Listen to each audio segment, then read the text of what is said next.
But I want to get your thoughts on the Alabama and Florida State result because it's fascinating, I think, for both sides. So you have a Florida State team that was 2-10 last year that had to kind of really make wholesale changes. You bring in Gus Malzahn. He steps down from being the head coach to be the play caller.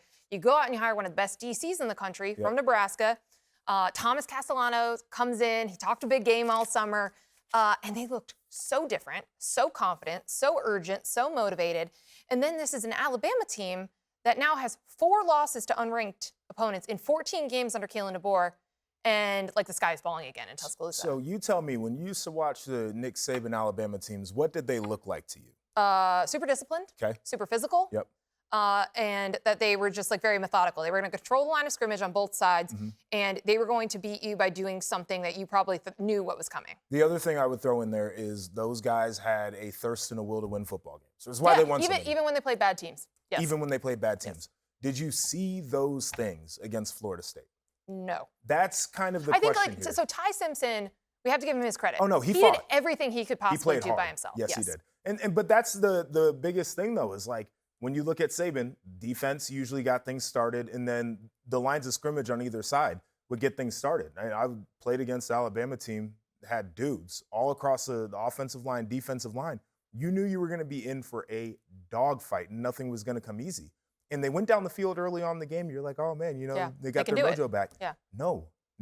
Like, it just wasn't physical enough for an Alabama team. Yeah, and I just keep coming back to this where, like, I know Alabama fans are upset. And, like, I already saw fans Googling his buyout. Of course they are. But it's like, I think you can't expect the Nick Saban level of excellence. Like, I just don't think it's going to happen anywhere in college football in this era with the player movement. And you're just not going to be able to load up on the talent and have your backup stay the way that Nick Saban did. But I do think you're allowed to be an Alabama fan and have higher expectations than going 9-3. I'm with you on the sheer talent, year after year reload, the whole deal. But there's also part of this where you don't have to be talented to be tough. You don't have to be talented to be disciplined. And I think that's where Alabama fans do have a legitimate gripe. I'll say this, though.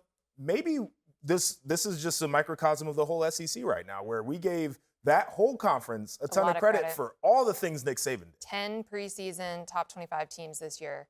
2 in the top 10 go down.